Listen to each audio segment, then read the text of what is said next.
Shri C P George, solar അധികമായതിലൂടെ KSEBക്ക് 500 കോടി രൂപ അത് സോളാർ സ്ഥാപിക്കാത്തവർക്ക് കൂടി ബാധകമാകും എന്ന് പറയുന്നതിലെ വസ്തുത എന്താണ്? അല്ല, അതിനൊരു വസ്തുതയില്ല.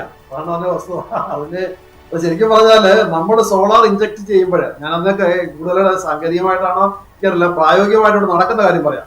ഇവിടെ ആരും ഇലക്ട്രിസിറ്റി ഇന്ന് വരെ സ്റ്റോർ ചെയ്യാനൊരു മെക്കാനിസം KSEB ഉണ്ടാക്കിയിട്ടില്ല. അതിനുള്ള ഇൻവെസ്റ്റ്മെന്റ് KSEBക്ക് ഇല്ല. അപ്പൊ എന്താ ഇവിടെ സംഭവിക്കുന്നത്? നിങ്ങൾ ഉണ്ടാക്കുന്ന ഇലക്ട്രിസിറ്റി ഇലക്ട്രിസിറ്റി സ്റ്റോർ ചെയ്യാൻ പറ്റാത്തതുകൊണ്ട് അടുത്ത കൺസ്യൂമർ ഉപയോഗിക്കുന്നു. അപ്പൊ എന്താ സംഭവിക്കുന്നത്? നേരത്തെ നമ്മുടെ സതീഷ് സാർ പറഞ്ഞ പോലെ ഇത് ആ സമയത്ത് നമുക്ക് പുറത്തുനിന്ന് മേടിക്കേണ്ട ഇലക്ട്രിസിറ്റി മേടിക്കാതെ ഇത് ഉപയോഗിക്കുന്നത് കൊണ്ട് വില കുറഞ്ഞ ഇലക്ട്രിസിറ്റി, അതായത് തൊട്ടടുത്ത് ഉപയോഗിക്കുന്ന ഇലക്ട്രിസിറ്റി അയാൾ ഉപയോഗിക്കുന്നതുകൊണ്ട് അത് ശരിക്കും പറഞ്ഞാൽ ഇവിടെ ഗ്രിഡിനെ സപ്പോർട്ട് ചെയ്യാണ് ചെയ്യുന്നത്. അതാണ് ഇതിനകത്ത് വസ്തുത.